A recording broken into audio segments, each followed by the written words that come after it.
बिस्मिल्लाहिर्रहमानिर्रहीम। अस्सलाम वालेकुम। क्या हाल चाल है मेरी यूट्यूब फैमिली। उम्मीद है अल्लाह पाक की रहमत से आप सब खैरियत से होंगे। अल्लाह ताला आप सबको खैरियत से रखे, आमीन। सबकी ईद कैसी गुजरी है? उम्मीद है अल्लाह ताला की फजल से आप सबकी ईद बहुत अच्छी गुजर रही होगी, क्योंकि आज ईद का तीसरा दिन है। तो अल्हम्दुलिल्लाह हमारी भी ईद अच्छी गुजरी। तो चलते हैं रेमेडी की तरफ, जो एक हमारा काम है आप लोगों को अच्छी सी अच्छी रेमेडीज देना, अच्छी सी अच्छी टिप देना। मैंने सोचा क्यों ना अपनी प्यारी बहनों के साथ एक तो ईद मुबारक बोल लें, और दूसरा ये है कि कोई ना कोई रेमेडी वगैरह भी शेयर कर दूं। तो आज की रेमेडी भी हमेशा की तरह बहुत ही ज़बरदस्त, बहुत स्पेशल है। आज मैं आपके लिए जो आपके फेस के ऊपर ओपन पोर्स हैं उनको मिनिमाइज करने वाला स्प्रे बनाना चाह रही हूँ। आप इसको एज सीरम भी यूज़ कर सकते हैं और स्प्रे भी कह सकते हैं। तो बहुत ज़बरदस्त ये हमारा आज का सीरम है, ओपन पोर्स को मिनिमाइज करने वाला। ना सिर्फ ये सीरम आपकी स्किन के ऊपर से ओपन पोर्स को मिनिमाइज करेंगे, बल्कि इसके साथ साथ अगर आपकी फाइन लाइन्स या फेस के ऊपर रिंकल वगैरह आ रहे हैं तो उनका भी खात्मा करेगा। आप मेरी वीडियो को एंड तक देखिएगा को मैं पहले किस तरीके से बनाती हूँ और फिर इसको किस तरीके से यूज़ करती हूँ, क्योंकि इसके साथ साथ मैंने एक क्लींजिंग भी बनाना है। तो आप वीडियो को एंड तक देख के उसको फॉलो कीजिएगा।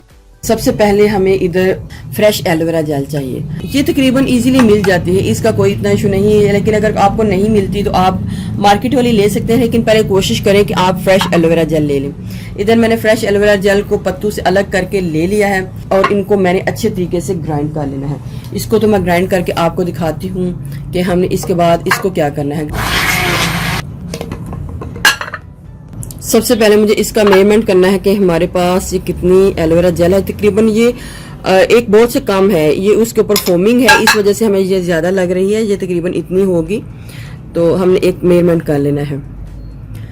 इसको थोड़ा सा मैंने पतला करना है और पतला करने के लिए मुझे इसके अंदर रोज़ वाटर यानी कि गुलाब का अर्क डालना है और बिल्कुल थोड़ा सा डालना है ताकि हमारी ये कंसिस्टेंसी थोड़ी सी बस पतली हो जाए। रोज़ वाटर को डालना है। हमने इसके अंदर जायफल ऑयल डालना है। जायफल ऑयल मैंने आपको पहले भी बताया है कि ये बहुत ज़बरदस्त है। जायफल के हमारे स्किन के हवाले से भी बहुत फ़ायदे हैं। इससे पहले भी मैंने जायफल की वीडियो बनाई है बहुत ज़्यादा, जायफल ऑयल के बारे में, जायफल के बारे में, और डिटेल में बताया है कि ये जायफल ऑयल जो है हमारी स्किन के हवाले से कितना फ़ायदेमंद है। तो आपको ये इजीली पंसार शॉप से मिल जाएगा। मैंने आपको पहले भी बताया कि जितने भी ये ऑयल्स हैं सारे मैं पंसार शॉप से लेती हूँ और मुझे ईजीली मिल जाते हैं।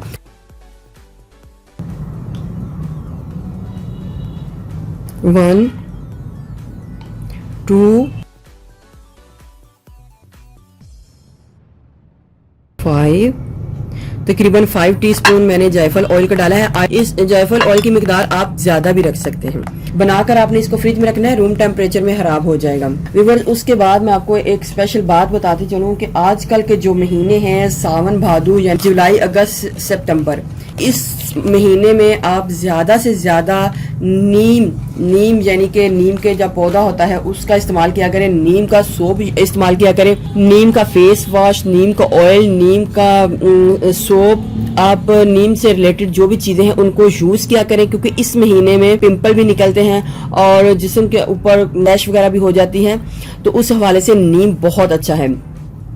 मैंने जो फ्रेश नीम के जो पत्ते हैं उनसे सोप भी बनाया है, उसका पाउडर भी बनाया है, उससे फेस वॉश भी बनाया है और उसकी क्रीम भी बनाई है। लेकिन अगर आपने मेरी वो वीडियो नहीं देखी तो आप स्क्रीन के एंड पे या फिर कार्ड के ऊपर क्लिक करके उनको दे सकते हैं, या फिर आप डिस्क्रिप्शन बॉक्स में भी मैं उनका लिंक दे दूंगी, आप उनको ज़रूर देखिएगा और उनको यूज़ कीजिएगा। तो इधर मैं नीम का जो ऑयल है वो डाल रही हूँ। ये एक तो नीम का वैसे भी बहुत ज़्यादा फ़ायदा है और दूसरा ये है कि इसमें अगर हम इसको फेस के ऊपर लगाते हैं तो बहुत अच्छा इसका रिजल्ट आएगा। और हमें 1 टीस्पून नीम का ऑयल डाल लेना है, ठीक है।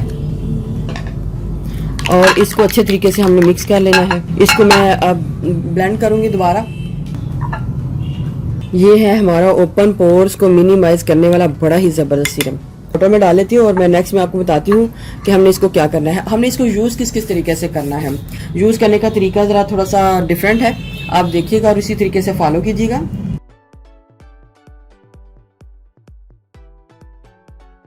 लगाने का तरीका मैं आपको इसका बाद में बताती हूँ, पहले मैं दूसरी चीज़ों को भी तैयार कर लूँ। और इधर मुझे एप्पल साइडर विनीगर चाहिए, हाफ प्याली ये मैं एप्पल साइडर विनीगर ले रही हूँ और रोज़ वाटर इसमें डाल रही हूँ सेम क्वांटिटी में। इसको भी एक बोतल में डाल लूँगी। हमने इस सीरम को स्प्रे को यूज़ करने से पहले इसकी क्लींजिंग करनी है और बाद में इसको करना है, लेकिन दिन में एक टाइम आपने इसकी क्लींजिंग करनी है। बेशक आप इसको रात के टाइम इसकी क्लींजिंग कर लें, फिर दिन में 2 से 3 टाइम इसका स्प्रे करके अपने स्किन के ऊपर ऑब्जर्व कर लेना है। तो मैं आपको बताती हूँ कैसे करना है। आपने या तो फिर कोई कॉटन पैड ले लेना है या फिर ऐसा वाइप्स लेना है जो कि सॉटिन को हो। सबसे पहले आपने क्लींजिंग करने के लिए अपने फेस के ऊपर इसकी क्लींजिंग कर लेनी है इस तरीके से। अगर किसी को एप्पल साइडर विनीगर सूट नहीं करता तो आप रोज़ वाटर की मिकदार ज़्यादा कर लें और उसको कम कर लें। इस तरीके से आप सेट करके इसको रख सकते हैं। हल्का सा क्लींजिंग करने के बाद जब ये ड्राई हो जाए तो हमने इसका स्प्रे जो है अपने फेस के ऊपर करके इसको हल्के हल्के हाथों से इस तरीके से ऑब्जर्व करके इसको ड्राई कर लेना है ऐसे। एक तो स्किन बहुत ज़्यादा शाइन करेगी, दूसरा ये है कि कुछ दिनों में ही आपके जो स्किन के ओपन पोर्स हैं वो मिनिमाइज होना शुरू हो जाएंगे। बहुत अच्छा आपको इसका रिजल्ट मिलेगा। आप इसके रिजल्ट देख के हैरान हो जाएंगे कि कितना ही ज़बरदस्त रिजल्ट जो है हमारे फेस के ऊपर इसका आया है, या जिधर भी आपके ओपन पोर्स हैं उनका रिजल्ट आया है। तो आप इसको इस तरीके से यूज़ करें और इसका बहुत ही ज़्यादा फ़ायदा पाएं। और अगर आप और इसको अपने बना के फ्रिज में रखना है रूम टेम्परेचर में, ये ख़राब हो जाएंगे। व्यूअर्स, अगर आपको मेरी ये वीडियो अच्छी लगी तो मेरे चैनल को सब्सक्राइब कीजिएगा, और जिन्होंने ऑलरेडी सब्सक्राइब किया उनका बहुत बहुत शुक्रिया। मिलते हैं एक न्यू वीडियो के साथ। अल्लाह हाफिज़।